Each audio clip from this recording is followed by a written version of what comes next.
Mic check, 1 2 1 2. Dark hair on the mic. You know I do what I do, and I'ma pass it to my husband and friend like Usher, John, and Luda. He gonna do it again.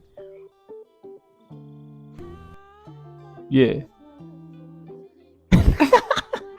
And we back. and we back. Y'all, this is the second episode of. Let's get real about marriage. So if you haven't checked out the first episode, pause this one, go ahead and go back and check out the first episode where we talk about our beginning, online dating. We just kind of get into the little bit of the beginning of what all this is about and the conversations that we're about to have on this platform. Where we left off on the other one, we were talking about eloping. So we got eloped, and then 2 years later, we had our big wedding. So that's where we're going to start tonight. Follow along. Don't know where we're going to end this, but we're going to see when we get there. So if you haven't already, make sure you subscribe, comment below, get into conversations with us. This is what this is for. Eloping. So we got eloped. What would you say is the pros and cons of getting eloped versus the big wedding?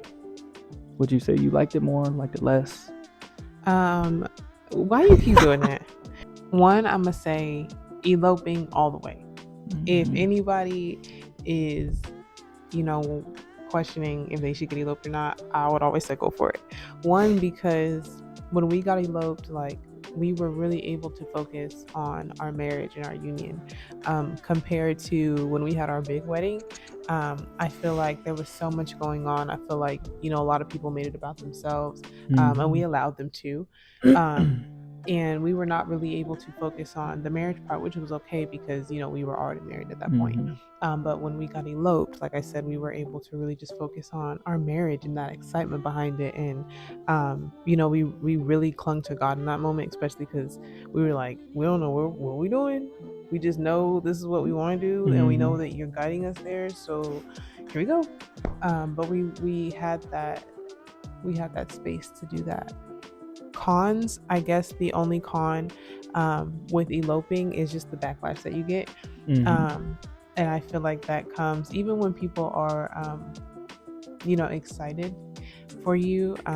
There still comes those certain people that feel like they make it about themselves. Yeah, like they feel like when you get eloped that you're taking it away from them, the experience away from them, or that you're being selfish or all that type of stuff. So I feel like that's the only con. And so if you're going to get eloped like we did, we were really strong and head fast in what we wanted to do, so it didn't matter what the backlash was. We just knew we were going to do it.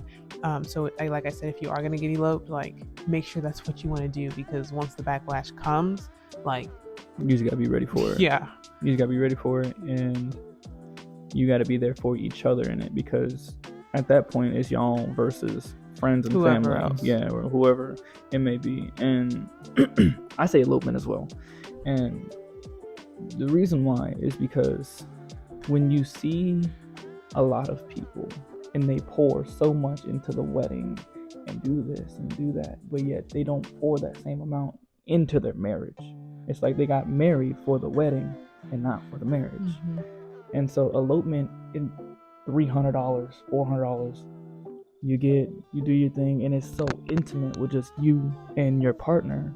And I think that's just a nice way to start it. Now, if you want to do big wedding. It's just, for us, the elopement for me was just a lot. It was more about us. It was more about what we wanted. It was more about our union and our foundation towards that. Whereas I feel like our big wedding was more about our families. It was more about the people attending. It seemed like, for us at least, and this isn't the case for everybody, but it seemed like we were doing so much to make sure everybody else had a good time during that process that it was taken away from us. But now our wedding was cool. Our wedding was good. Our reception was dope.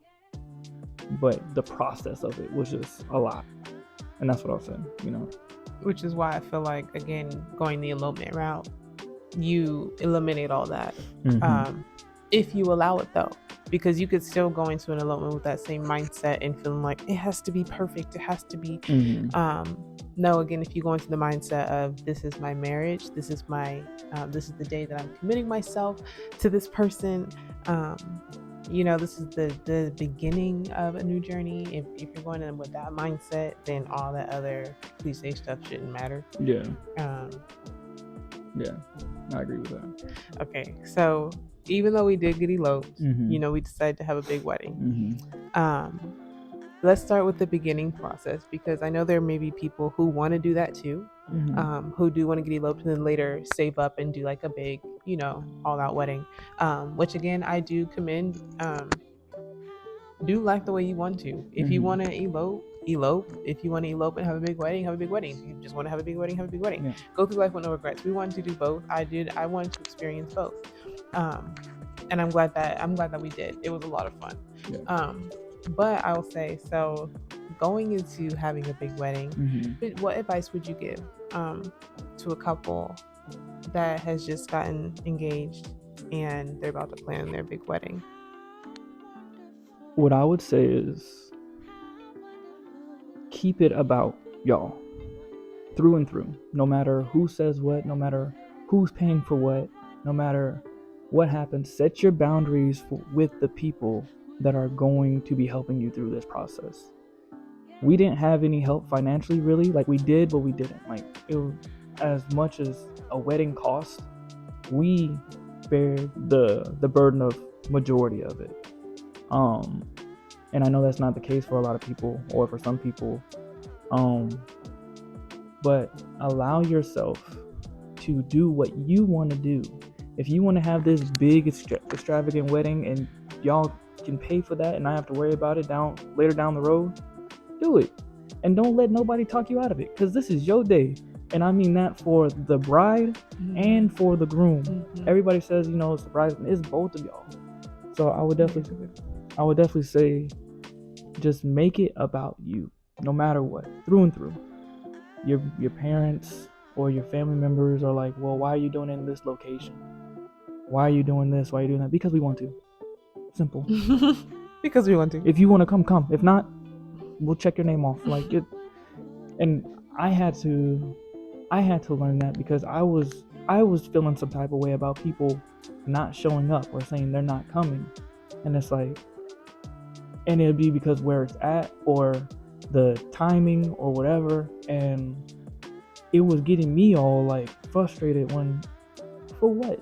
Well, let's get into it. Let's get into the story time, because when we first decided that we were going to do our wedding, we had some help from family members and stuff like that, which was great, because we were young, and these people knew what they were doing, have planned weddings before and stuff like that.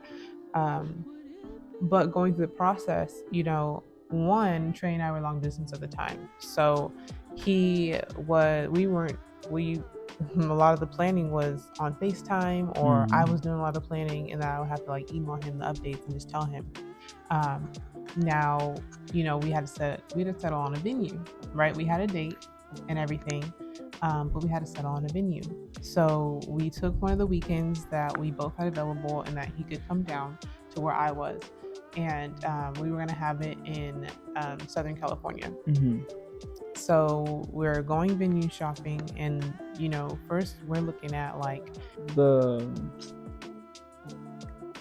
country clubs. Yeah, like we were looking at like country clubs. So we're going in, mind you, we're young. We look young. I know we look young. We're walking in and we're sitting down, and they're talking numbers, and these places talking like 26 grand and stuff like that. We're like,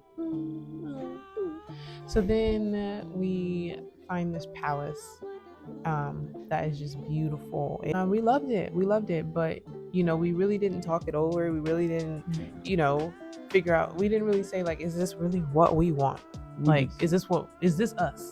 Yeah. We didn't really have a conversation. It was more so like, this is great. Like, this is gonna fit everyone. We're gonna have all these people. Like, yeah, we had a whole list of people for who we were gonna invite and all this stuff. And yeah, we sat there and paid the deposit. Y'all, this is what vexes me. That deposit was $9,000. The only thing that we were talking, we were like, okay, if we do this deposit, we got to pay this so a month to pay everything off by the time it's our wedding. And that would have been it. And we also try to cancel, like, we paid the deposit. I think it was maybe 5 or 6 months after we paid the deposit that we were trying to cancel it, and our wedding wasn't until It was like a year and a half in advance. yeah, like there was so much time, and they still didn't give us our money back. But then again too, like, aside from him going on deployment, we once time went on, we realized like that venue's not us. That's not the wedding we want. We're not showy, flashy people. That's not what we want. We don't care. We do not. Yeah. Okay, we back. We realized that that venue wasn't even us. Mm-hmm. Even the dress, I had gone wedding dress shopping years prior. Ended up buying a dress. It wasn't expensive. It was at one of those Bridal Expo things, which was a great experience. Okay, great experience. A lot of free things. You should probably go. Experience everything. Experience it all. Even after you're married. This was after we were already married. And I was going to the Bridal Expo things, doing all the things. Do it all. But I had ended up buying a wedding dress that didn't even use. I actually ended up, so when we got eloped, I used my professor's wedding dress, and then when we had our big wedding, I ended up getting a customized wedding dress. So that was the venue. We ended up changing the venue up to Central California, to her like hometown church, which was dope. But then, as soon as we do that, now people are saying they can't go because of the venue change. And that's where I said, like, don't let people get you out of your character when you that, or don't let it become the focus. Yeah. Like, if people say they can't come, okay, even if it's someone who's really important to you, and that may be a test at the beginning of your marriage, even before you get married. Like, are you going to allow people who are on the outside of your union to really have that much effect on you, no matter who it is? And it could be the closest people to you. It could be parents, it could be grandparents, cousins, sisters, brothers. It doesn't matter. Your best friend of 25 years. Like, it don't matter. It doesn't matter. Don't let those people take away from what you're about to do, because in all actuality, once you get married, all those people are secondary anyway. It's like, once we got married, it's me and her, and then when we added kids, it was us and our children. Wedding day. So I feel like it's always a thing where people always say like something goes wrong on the wedding day. And so I want to start by saying, like, if you do decide to do a big wedding, or even if you elope, something that I learned in our journey, don't allow anybody to cause any drama or cause a rift between you and your partner, as you are about to start your foundation into this marriage. And it can be the simplest of things. Again, like, people be starting drama over the napkins, or who's staying where, or who's sitting where, or who's walking who down the aisle, like all those who's little the bridesmaid, who's in the bridesmaid party, who's coming, all the type of stuff. Don't allow those little things. And it may sound funny, it may sound like, girl, like, no, but I'm being real. It could be the smallest things, or it can be the biggest things. Sometimes that's like the first test that you could go through before you even tie the knot, and you don't even realize it. And then that could really cause a little ink in the foundation of your union, and you don't even realize it. And you have all this resentment years down the line, and you bring it up. Well, 20 years ago at our wedding ceremony, you allowed so and so to do this and this at the thing, and you didn't do that. I think really just be there for each other through those moments. And it's hard, and this is going to have to be a whole different topic, because this is a whole different topic, but you have to be willing and being able to check your family if they're going after your significant other. Like, that is a real thing. And that wasn't that wasn't something we had to deal with, but that is something that people have to deal with a lot, and we see it. Not in the wedding aspect. Not in the wedding, but just we've had period. to do it.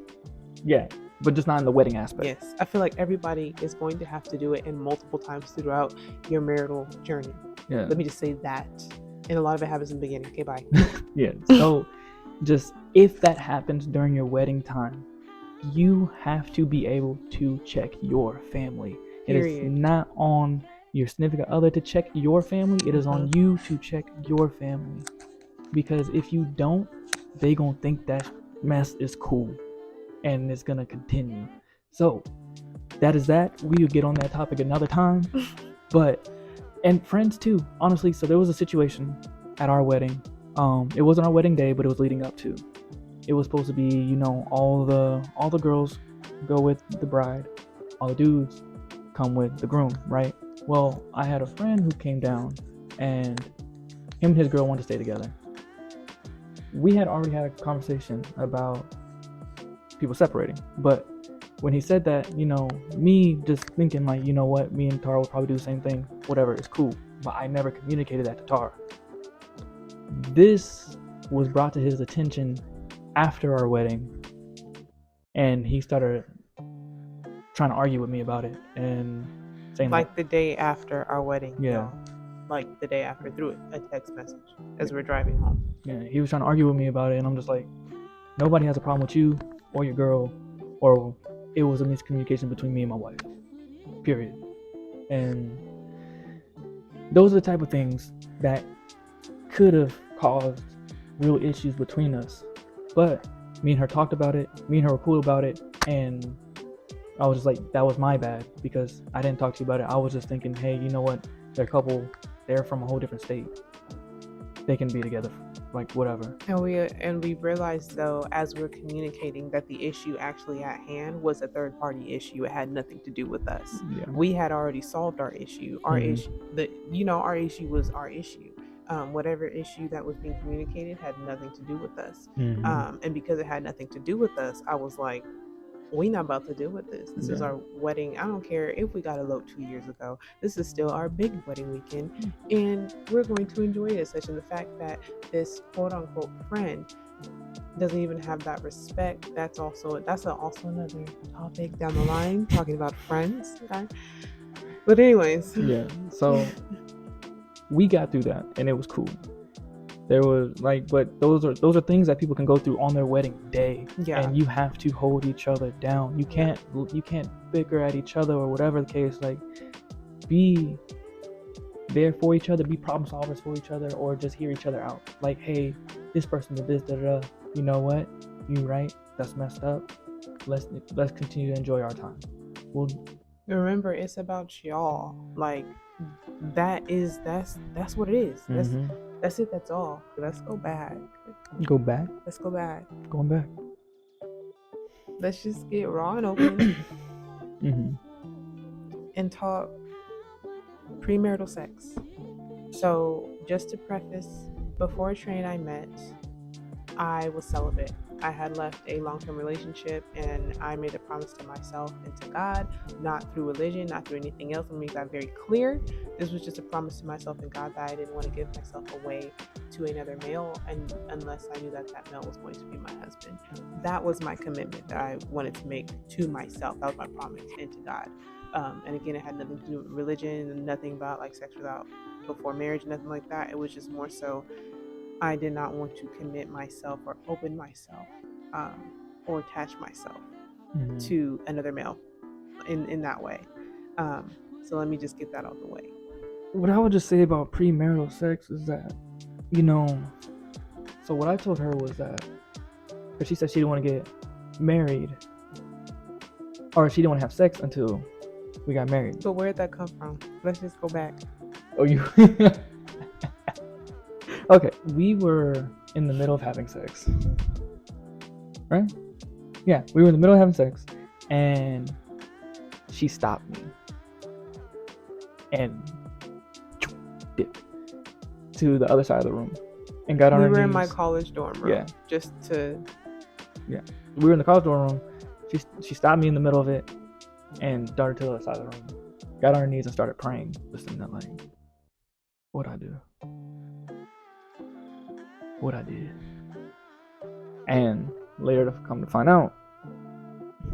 Later, come to find out after. Okay, after. You make it sound like Okay. It was like days later. It wasn't days later, but it was like some minutes. She had told me that she wanted to be celibate and that she didn't want to have sex until she got married. And at that point where I was in our relationship, I was already sold on, this is working towards a marriage. Like, was I ready to get married yet? No. But that was my mentality. Like, you don't really date nobody unless you want to get married, if you're serious. What I told her was that, marriage is a mentality, because you can get married and not mentally be married, and you go out there and do everything under the sun. But you should already in your head be a husband, or you should already be a wife before you actually get married. And I'm there. I guess it goes also into, though, if you feel safe having that conversation. One, obviously I felt safe being my whole self, so yes, I'm going to stop you in the middle of doing the do. I'm gonna be me. Yes, I'm gonna get in my knees and talk to the Lord, because I'm not ashamed. And that was my thought process. He's probably gonna leave. I thought in my head as I was praying, I was like, "What man probably gonna leave? He probably thinks I'm crazy. I don't care. This ain't about him. I made this promise to myself and you, so I need to consult you because I just broke this promise. So, hello, like, two." I was telling God, like, I really, really like this man, and I don't want you to take him away because of my lack of obedience. Like, I done told you that I was gonna make this promise, and here I am. Like, I don't want to mess this up. Yeah. So that was also why I stopped and prayed.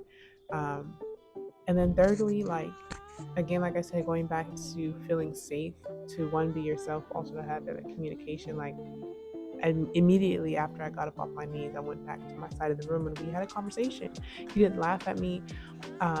He didn't joke. He didn't poke fun. It was none of that. He heard me out and we had a conversation up where we were headed. And, a couple months after that, ended up getting engaged. So, yeah. Something popped in my head that I wanted to ask. What was one of the ways, or what was one of the indications in the beginning of us dating that told you that you wanted to marry me? And again, okay, so we got engaged 6 months into dating. So what in those 6 months showed you that you wanted to marry me? I think it was just like I had said before, and one of the things, it was really the comfortability. Like, I wasn't. Can you pinpoint one example? Before I had gotten with you, nobody knew.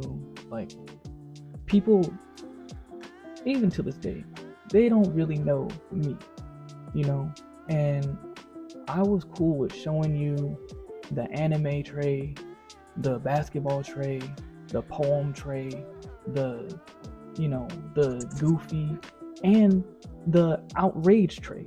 Like, so many people think, oh, this dude is so, he's funny, he's whatever, like, but no one has seen me hit that point to where, like, oh no, this is kind of crazy. Like, because I've told people the story of my past, and I've told people, I legit had some issues growing up. Like, I really hurt people, and it was something that I saw in myself and I had to change. You got to see all of that, and I wasn't afraid to show it. Like, and I was like, again, like you guys said, if she gonna leave, she gonna leave. But at least I was real about it all. I didn't have to hide things that I did, things that I said. There was times in the beginning, like, I would have to bite my tongue because I didn't want to hurt you. I didn't do that with other people. Like, I said what was on my mind, and I wasn't afraid to lose those people. I was like, let me make sure I keep her. I want to keep this and hold it and, like, So I think that's what it was. Like, you got to see everything, and you got to see it quick. It would take me a while to break that with other people.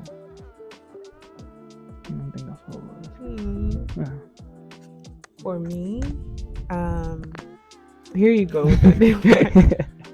For me, there were moments where,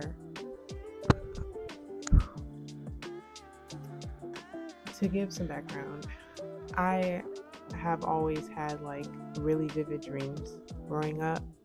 And, anyways, when I got with Trey, like, he really jumped in and, like, again, didn't judge me, didn't. Long story short, there were times where I would wake up and we were long distance at the time, and I would be having an anxiety attack, or I'd be like in sleep paralysis or some crazy something, like, and I would call you and I would ask you to pray over me. And even at that time, like, you didn't tell me then, obviously, you told me like later that, you didn't feel comfortable then, like praying, like, Yeah. you know, um, but y'all, like, it'd be in the middle of the night, 2, 3 in the morning, 4 in the morning. I would call him, he'd answer, and I'd be like, "Can you please pray over me?" And he would pray, and then you'd stay on the phone with me, throughout the night, to make sure that I was going back to sleep, or, Mm-hmm. um, and it didn't matter where I was. I remember one of the times I was with my mom, um, for the summer, and, when we were working together, and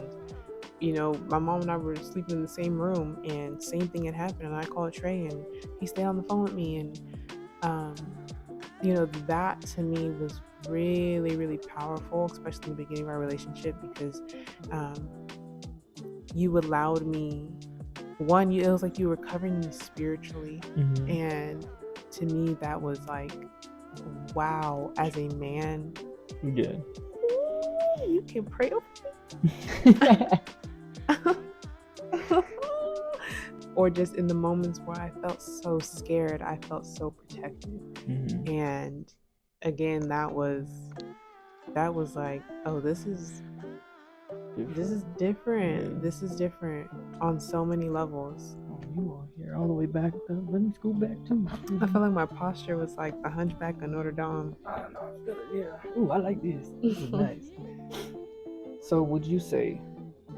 Okay, so getting back to the wedding and the eloping, Mm.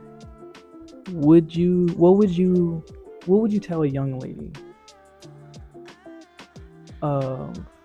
Advice to her on wanting, not even a young lady, all women, because people get married in their 40s, 50s, 60s. Yeah. So 70s, 70s. 80s, and 90s. I ain't never seen nobody get The married in lady 90. was 100 and something years old, baby. I'll put that on everything. Go Google it, y'all. I promise I'm not lying. 100 getting Yeah, married? she was. Well, how And she much looked life she got to beautiful. live? It don't matter. That's cool though. She was beautiful. Anyways, what would you tell them or advise them to look for or to watch out for in the process of getting married, or getting eloped, or their significant other? Because sometimes that process can show the real person.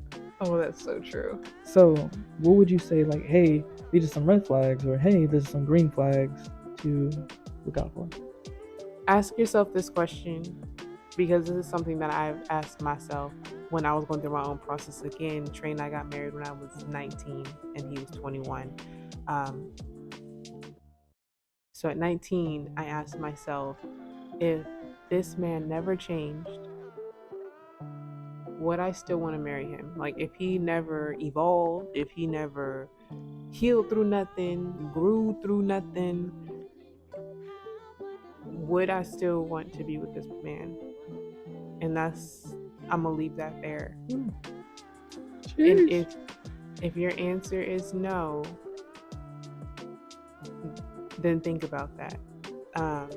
Because I feel like it doesn't matter if you're a male or female. I feel like we love sometimes, to the point of looking past who people really are, and we have these high expectations, and we'd be so hopeful and holding on to potential. But what if that potential never falls through?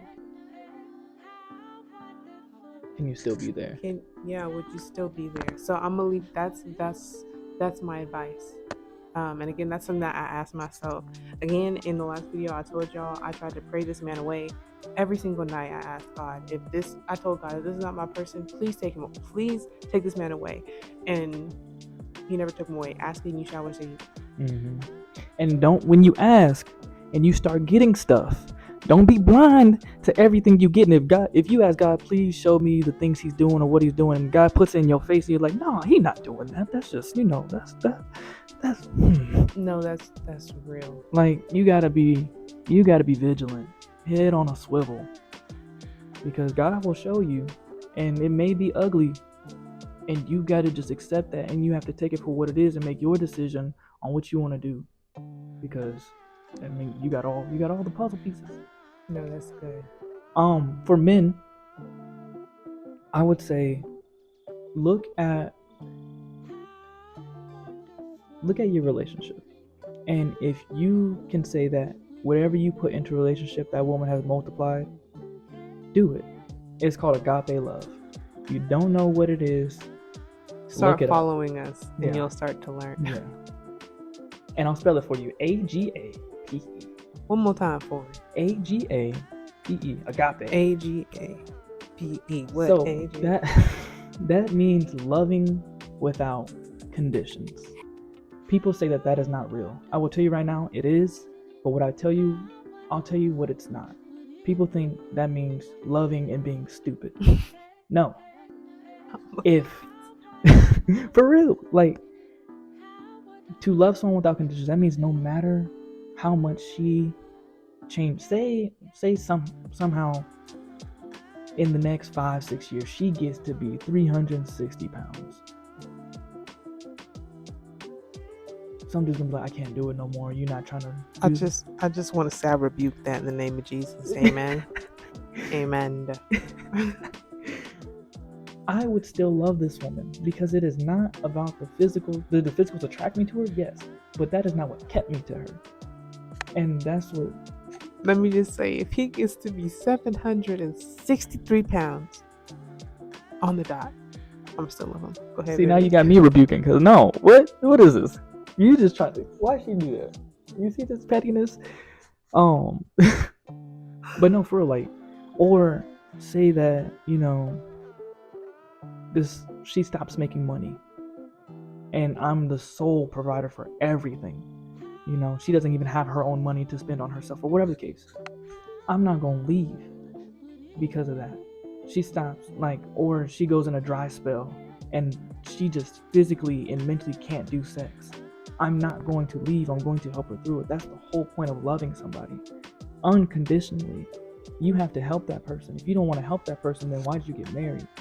Now, what is not part of this unconditional is if you are repeatedly getting cheated on, that does not mean stay, because love is a two-way street. If that person can respect you and love you, then it's not love. Any form of repeated abuse, verbal, physical, emotional, it's real. It's real.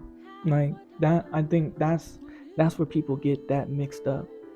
I think that's the thing that people don't understand too. So like, you get married and you become one, but you're still two separate people, mm-hmm. and you still have two separate journeys. Mm-hmm. And sometimes your separate journey fucks up the journey you have together. Mm-hmm. Meaning you make mistakes. I'm not saying cheating. Sometimes you just mess up, mm-hmm. And it messes up the union. But like he's saying in that unconditional love part, he's not going to leave when I mess up. Mm-hmm. Instead, he walks that journey with me, because again, when tables turn, and then on his end, when he messes up, you give that same grace. And again, we're not talking about cheating and abusing and stuff like that. We're talking about, like, if they marital problems, come on out. I'm just saying. I'm not going that deep into that. Yeah. But just if everybody is willing to work, love and marriage can always work. Mm-hmm. Always. And that's how marriages fail, because one or both parties don't want to work. And You know how they say faith without works is dead, love without works is dead. That's That that's just what it and is. a lot of the work. This is totally a side note, and then we'll probably kind of chop it up. Yeah. The first part of the work starts with looking at yourself, and that's where a lot of us run into problems. And really, this will probably be a good place to stop because we can go into this next week, starting with self. But the issues that we run into when we try to point the finger, we try to fix the other person and don't realize like we got issues too. Yeah, like you could get so mad at somebody for doing something, and all they're doing is showing you a mirror, just showing you what you are or what you are doing, and you can't handle it. And let me tell you what marriage is. Marriage is literally that. I'm holding up a mirror to him and he's holding up a mirror to me. Like that's literally what it is. And once you can get through that part and you can have healthy conversations instead of, destructive arguments, it's just so much better for you. But that's a whole nother topic. I went completely left. I don't know how we got here, yeah, but I'm glad it was we got because I was here. telling y'all, but dudes, if you can unconditionally love this woman, marry her. That's what we're gonna circle back. If you can unconditionally love, if you can literally say, no matter what this woman does, whatever happens to this woman, anything, I can love through it, then do it. Again, not saying unconditionally be stupid. And that is my advice to you. If you can do it, if you feel like she is multiplying everything you put into, she has baggage and you're willing to unpack it with her, and you're willing to unpack yours, because it's not, it's one thing to, you can be Captain Sabo and come to the rescue and help this woman or your partner or whatever the case may be unpack all this baggage, but you still carrying yours. It should be like a vacation. Two-way street. You unpacking and packing your stuff, and she doing it right with you, and y'all are mixing bags. You put a bag up, I put a bag up. What you got over there? Yeah. Okay, we're gonna go through mine next. Okay. We're gonna take a break. Yeah. All right, let's wrap it up. All right, but that's it. I swear that's it. Yeah, we about to pour into us now because the new season of Apex came out. It did. Recording this video is us pouring into y'all, and we can't pour into y'all without pouring into us. So again, if you have not checked out episode 1, go ahead and do that. If you found us off of this video, welcome. We're the Carols. This is Let's Get Real About Marriage, y'all. We hope tonight's episode was beneficial. We hope we didn't ramble too much. I'm sorry if I went on topic too much. I am sorry, but we're gonna get it together. Okay, this is the beginning of the podcast. We're gonna get it together. Okay. But this is how we do things here. Okay. But like I said, we thank y'all. If you haven't subscribed, please subscribe. Comment, like really talk to us in the comments. Don't just be like, we're live. Now you calling out my cousin. Thank y'all for being a part of our community. Yeah. And when y'all comment too, if y'all have topics or questions, that's what it's for. Or if you don't feel comfortable, my DMs are always open. We always, we pour into couples privately. So if you don't feel comfortable, again, you can follow us on Instagram, follow us on TikTok, hit us up there. But this is Let's Get Real About Marriage.